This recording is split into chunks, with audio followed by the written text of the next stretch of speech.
Hello guys, welcome back to this channel. तो आज मैं मीनाक्षी सुंदरेश्वरम मूवी को एक्सप्लेन करने वाली हूँ। इस मूवी की शुरुआत में हमें सुंदर की आवाज़ को सुनाया जाता है, जो कि अपनी स्टोरी को बता रहा होता है। यहाँ पर हमें पता चलता है कि जो सुंदर होता है वो मीनाक्षी से कैसे मिला।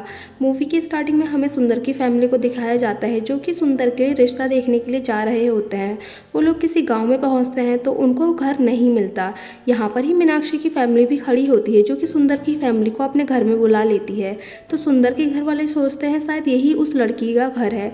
इसके बाद ये सभी लोग साथ में बैठ जाते हैं और बातचीत कर रहे होते हैं। इतने में यहाँ पर मीनाक्षी आती है और इन लोगों की फैमिली इनको अकेले में बात करने के लिए भेज देती है। यहाँ पर जब ये लोग अकेले में बात कर रहे होते हैं तो सुंदर और मीनाक्षी दोनों ही एक दूसरे से इम्प्रेस हो जाते हैं।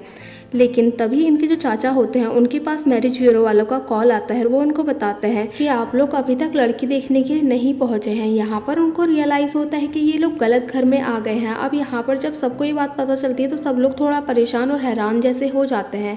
और तभी यहाँ पर रियल फैमिली भी आ जाती है, जो कि एक्चुअल में मीनाक्षी को देखने के लिए आने वाली थी। तभी सुंदर की फैमिली मीनाक्षी की फैमिली से माफ़ी मांगकर यहाँ से जाने लग जाती है। लेकिन यहाँ पर जो मीनाक्षी के दादाजी होते हैं उनको लगता है कि मीनाक्षी सुंदर को पसंद करती है और वो कहते हैं कि ये सब कुछ भगवान की मर्जी से हुआ है, इसीलिए आप लोगों का एतराज़ ना हो तो हम लोग रिश्ता पक्का करना चाहते हैं। और ऐसे ही मीनाक्षी और सुंदर की शादी भी हो जाती है। अब हमें फर्स्ट नाइट का सीन दिखाया जाता है, जहाँ पर ये लोग रोमांटिक हो ही रहे होते हैं कि तभी सुंदर के पास एक मैसेज आता है, जो कि उसकी जॉब इंटरव्यू का होता है।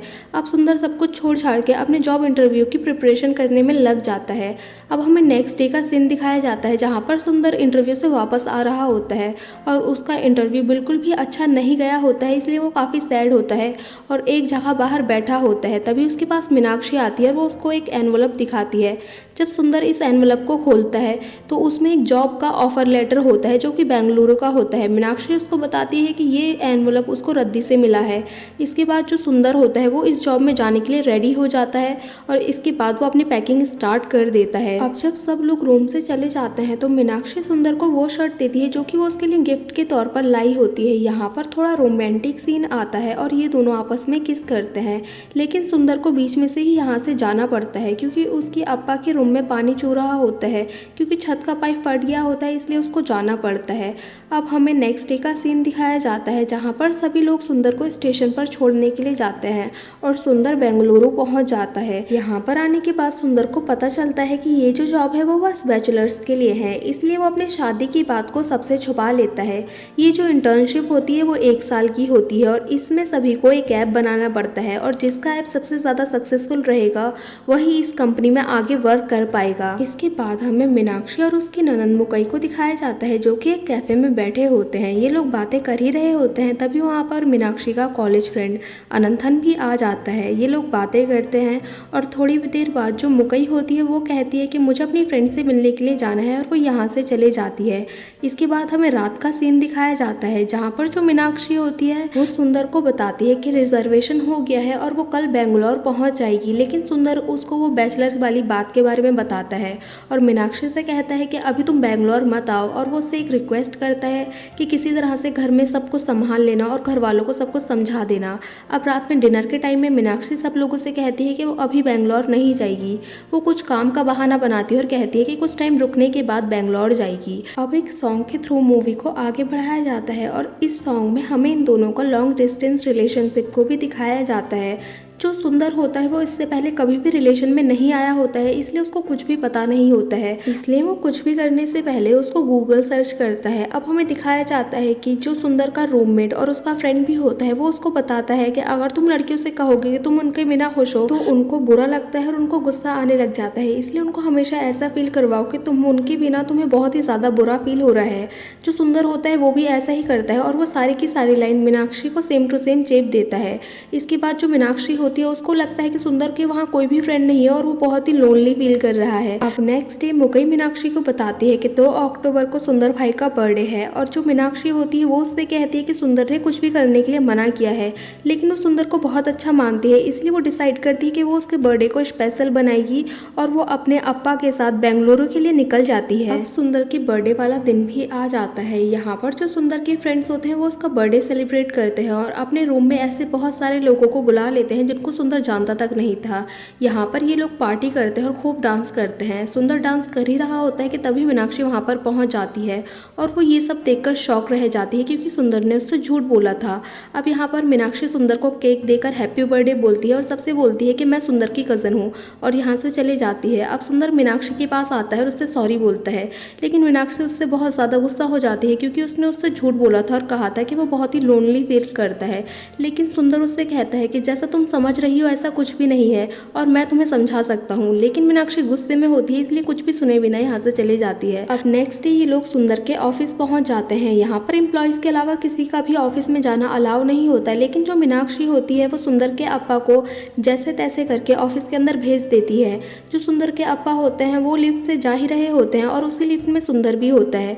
तब यहाँ पर सुंदर का बॉस आता है और उसकी खूब तारीफ करता है। सुंदर के अप्पा ये देखकर काफ़ी खुश हो जाते हैं और वापस ऑफिस से बाहर चले जाते हैं। अब इन लोगों का यहाँ से वापस जाने का टाइम भी हो जाता है, तो ये लोग स्टेशन पे बैठे होते हैं। अब सुंदर स्टेशन पे आता है तो उसके अप्पा उसकी खूब तारीफ करते हैं और वो कहते हैं कि मुझे नहीं पता था तुम इतने काबिल हो और मुझे देख के तुम्हें ऐसे प्राउड हो रहा है।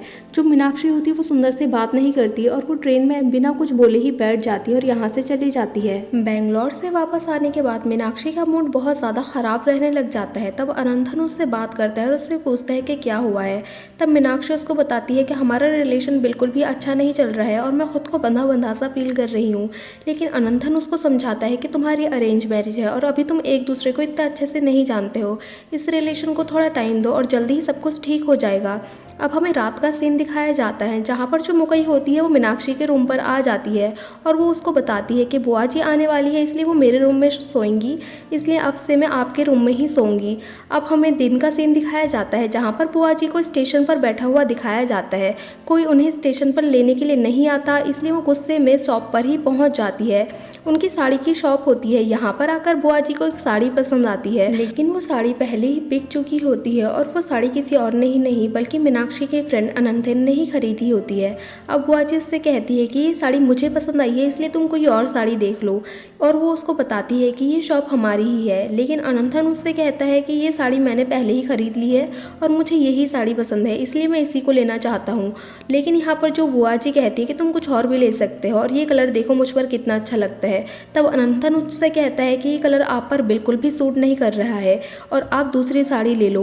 बुआ जी को ये बात बहुत ज़्यादा बुरी लग जाती है और वो उसके ऊपर चाय फेंक देती है। यहाँ पर जो अनंतन होता है वो मीनाक्षी को अर्जेंटली मिलने के लिए कैफ़े में बुलाता है।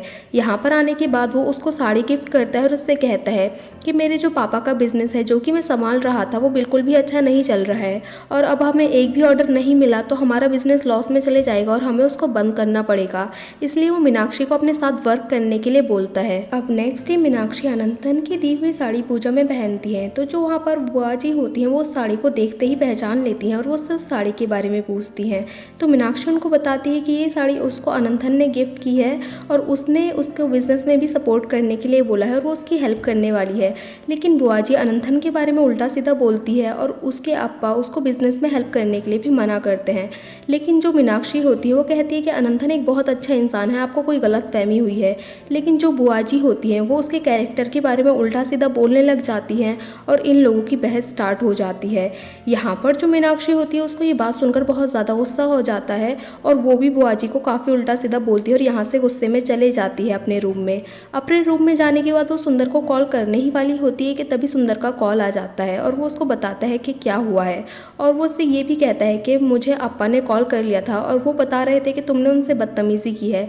लेकिन मीनाक्षी को ये बात सुनकर बहुत ज़्यादा गुस्सा आ जाता है और वो इस घर को छोड़कर अपने मैके में चले जाती है और वो खुद को अनंतन की बिजनेस में बहुत ज़्यादा बिजी कर लेती है। इसके बाद हमें मीनाक्षी और उसके दादाजी को दिखाया जाता है। मीनाक्षी के दादाजी उससे कहते हैं कि ज़रूरी नहीं है कि हमें सारी प्रॉब्लम्स के सोल्यूशन पता हो और हमें कुछ प्रॉब्लम्स के सोल्यूशन बात करने से और डिस्कस करने से ढूंढने पड़ते हैं। इसके बाद जो मीनाक्षी होती है वो सुंदर को मैसेज करती है और वो उससे कहती है कि हमें बात करनी चाहिए और वो बेंगलोर आ रही है, तो उससे मिलने का पता पूछती है। तो जो उसका रूममेट होता है वो सुंदर से काफ़ी जलता है, इसलिए वो मीनाक्षी को वहाँ बुला लेता है जहाँ उसकी फाइनल प्रेजेंटेशन होती है। अब मीनाक्षी वहाँ पहुँच जाती है और कैफ़े में बैठने के बाद वो सुंदर को मैसेज करती है कि मैं कैफ़े में हूँ तो तुम नीचे आ जाओ। अब सुंदर मीनाक्षी के पास आता है और वो उस पर बहुत ज़्यादा गुस्सा करने लग जाता है और वो उससे कहता है कि तुम यहाँ पर क्यों आई और तुम्हें किसने बुलाया है। लेकिन मीनाक्षी उसको मैसेज दिखाती है और कहती है कि तुमने ही मुझे मैसेज करके यहाँ पर बुलाया है। अब यहाँ पर सबको पता चल जाता है कि सुंदर शादीशुदा है और वो उस पर बहुत ज़्यादा गुस्सा कर और चिल्लाकर यहाँ से चले जाता है। और ऑफिस में अंदर आने के बाद वो देखता है कि उसका रूममेट और बॉस आपस में बात कर रहे होते हैं। उसको एक्सपोज करने के बाद अब सुंदर की समझ में सब कुछ आ जाता है और वो जान जाता है कि ये सब किसने किया है। इसके बाद वो अपनी प्रेजेंटेशन को प्रेजेंट करता है और वो सब कुछ बहुत अच्छे से बताता है। यहाँ पर वो सबको बताता है कि वो शादीशुदा है और वो कहता है कि इस ऐप की इंस्पिरेशन मेरी वाइफ है। और ये सब बोलने के बाद वो यहाँ से अपने टाउन वापस चले जाता है। अब सुंदर घर वापस आने के बाद मीनाक्षी से मिलने की बहुत ज़्यादा कोशिश करता है। वो उससे मिलने के लिए उसके घर भी जाता है लेकिन मीनाक्षी उसको नहीं मिलती। वो काफ़ी दिनों तक मीनाक्षी से मिलने की कोशिश करता है और इधर उधर भटकते रहता है। लेकिन एक दिन सडनली वो नोटिस करता है कि रजनीकांत की न्यू मूवी आने वाली है और उसको याद आता है कि मीनाक्षी रजनीकांत की बहुत बड़ी फ़ैन है। तो वो फर्स्ट डे फर्स्ट शो में पहुंच जाता है और जैसे तैसे करके वो थिएटर के अंदर भी पहुंच जाता है। तब वो मीनाक्षी को मूवी इंजॉय करते हुए देखता है और यहाँ पर उसको देखकर बहुत ज़्यादा खुश होता है। अब वो मीनाक्षी को अपने पास बुलाता है और उससे अपनी गलतियों के लिए सॉरी बोलता है और मीनाक्षी भी उसको माफ़ कर देती है और उसको किस करती है और यहाँ पर इस मूवी की हैप्पी एंडिंग हो जाती है। सो गाइस, हमें कमेंट करके ज़रूर बताना कि आपको ये मूवी कैसी लगी है। अगर अच्छी लगी हो तो लाइक करें, शेयर करें और कमेंट करें और सब्सक्राइब करें इस चैनल को ऐसे ही मज़ेदार वीडियोज़ को देखने के लिए। और हाँ, बेल आइकन को दबाना ना भूलें। Thank you for watching guys.